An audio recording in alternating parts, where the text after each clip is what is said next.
పెళ్ళైనా పండగైనా వేడుక ఏదైనా పట్టు చీరల ప్రత్యేక వేదిక వారాహి సిల్క్స్. రైట్, నిన్న చార్మినార్ సమీపంలో ఉన్న గుల్జర్ హౌస్లో ఏదైతే అగ్ని ప్రమాదం చోటు చేసుకుందో ఈ అగ్ని ప్రమాదంలో 17 మంది దుర్మరణం పాలైన సంఘటన మనందరికీ తెలుసు. ఇది తెలంగాణ రాష్ట్రంలోనే ప్రప్రథమంగా ఇప్పటిదాకా ఎప్పుడు కూడా ఇలాంటి సంఘటన ఒకే ఘటనలో ఒక 17 మంది చనిపోయిన సందర్భం ఏది కూడా లేదు. ఇది మొదటిసారి హైదరాబాద్ చరిత్రలోనే 17 మంది ఒక అగ్ని ప్రమాదం ద్వారా మృతి చెందిన సంఘటనకు సంబంధించి ఇది ప్రప్రథమైన కేసు. యాక్చువల్గా ఈ కేసులో మనం నిన్న చూసినాం, ఏదైతే మనకు అక్కడ కనిపిస్తున్న ఆ యొక్క మొత్తం ఆ వైర్లు అక్కడ ఉన్న అక్కడే షార్ట్ సర్క్యూట్ అయినట్లుగా మనకు నిన్న మొత్తం కూడా దీనిపైన చాలా విషయాలు మనం మాట్లాడుకున్నాం.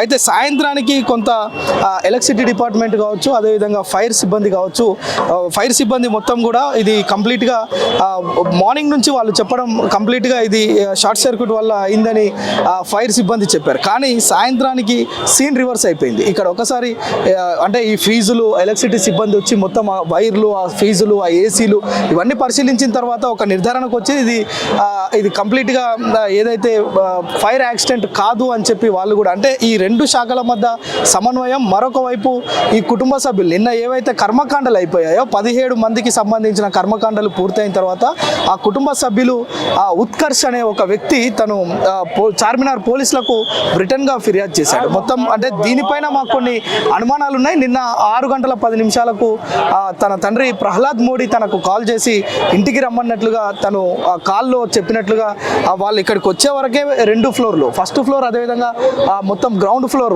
2 కూడా మంటల్లో చిక్కుకున్నాయి. అప్పటికే వాళ్ళ అరుపులు, కేకలు వినిపిస్తున్నాయి అని చెప్పి అతను చెప్పడం, వాళ్ళు పోలీసులకు ఇచ్చిన సమాచారం మేరకు వాళ్ళు ఎఫ్ఐఆర్ అయితే నమోదు చేసి చార్మినార్ పోలీసులు. దీనికి సంబంధించి అనేక అనుమానాలు నిన్న ఏదైతే కర్మకాండాలు జరిగాయో అప్పటి వరకు ఎలాంటి అనుమానాలకు తావులేదు. కానీ నిన్న సాయంత్రం నుంచి ఈ యొక్క కొత్త విషయాలు, కొత్త కోణాలు అనేవి వెలుగులోకి వస్తున్నాయి. నిజానికి ఇది 17 మంది. మనం ఇక్కడ ప్రధానంగా చర్చించుకునే అంశం ఏంటంటే ఒకే కుటుంబానికి సంబంధించిన 17 మంది. వీరంతా కూడా మనం చూస్తున్నాం. ప్రహ్లాద్ మోడీ అనే అతను ఈ యొక్క కృష్ణ పర్ల్స్ ఈ యొక్క బిజినెస్, అదేవిధంగా పక్కన ఉన్న ఇక్రమ్ జ్యువెలర్స్, అదేవిధంగా మోడీ పర్ల్స్, ఈ మొత్తం కూడా వారి కుటుంబానికి సంబంధించిన ఈ 3 దుకాణాలకు సంబంధించి వారంతా కూడా ఎవరైతే హాలిడేస్ కావడం, పిల్లలందరూ కొంత సెలవులు ఉన్నాయనే ఒక ఆలోచన, అదేవిధంగా ఏదైతే ఈ యొక్క కృష్ణ పర్ల్స్ ఉందో ఈ పర్ల్స్కి సంబంధించిన యజమాని ప్రహ్లాద్ మోడీ అతను కొంత కాలికి గాయమైన నేపథ్యంలో వారి పిల్లలందరినీ కూడా పిలిపించుకొని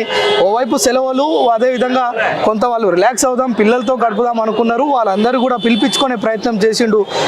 వారి తండ్రి ఏదైతే చెప్పాడో వెంటనే ఆ కుటుంబ సభ్యులందరూ కూడా వారికి ఉన్న కుమారులు కావచ్చు, కుమార్తెలు కావచ్చు, వాళ్ళ పిల్లలతో కలిసి ఇక్కడే ఉన్నారు. అంటే వీళ్ళంతా కూడా అత్తాపూర్లో కొత్త నివాసం ఏర్పాటు చేసుకున్నారు.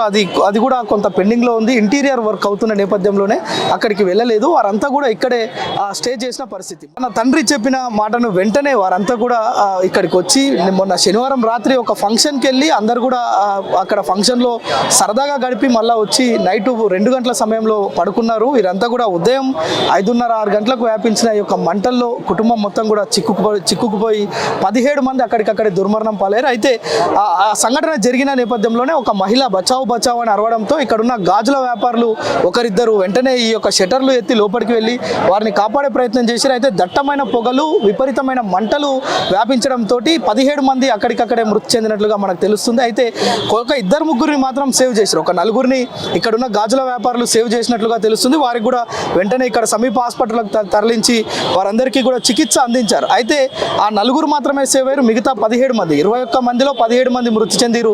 అందుకోసమని నిన్న చూసాం ఇక్కడ మొత్తం నాయకులు, డిప్యూటీ సీఎం కావచ్చు, మంత్రులు కావచ్చు, కేంద్ర మంత్రి కిషన్ రెడ్డి కావచ్చు, వీరందరూ వచ్చి ఆ పరామర్శలు, ఆ కుటుంబ సభ్యులను పలకరించే ప్రయత్నం చేసిరు. ఎవరు ఎన్ని చేసినా జరగవలసిన నష్టం అంతా జరిగిపోయింది. ఒకే కుటుంబానికి సంబంధించిన 17 మంది మృతి చెందడం అంటే మనం అర్థం చేసుకోవచ్చు ఇది ఎంత తీరని వెదగా ఉంటుందో ఆ కుటుంబానికి. సో ఆ నేపథ్యంలో నిన్న మొత్తం కూడా ఆ కర్మకాండలు అయిపోయిన తర్వాత ఇచ్చిన చార్మినార్ పోలీసులకు ఇచ్చిన రిటర్న్ లేఖలో కూడా కొన్ని కొన్ని అనుమానాలు ఉన్నాయి. తన తండ్రి తనకు ఫోన్ చేస్తే ఇక్కడికి వచ్చి మళ్ళీ చూసే వరకే మొత్తం కూడా మంటల్లో ఉన్నారు.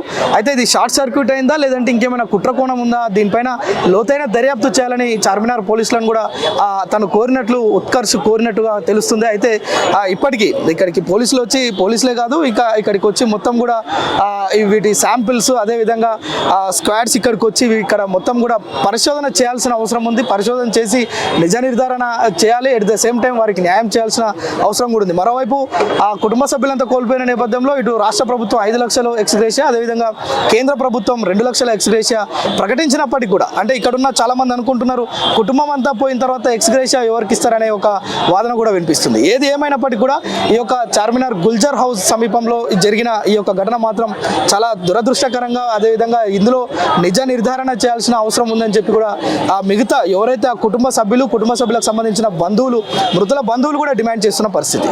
కెమెరా పర్సన్ నాగేష్తో ప్రేమ్, సుమన్ టీవీ, గుల్జర్ హౌస్, చార్మినార్ నుంచి.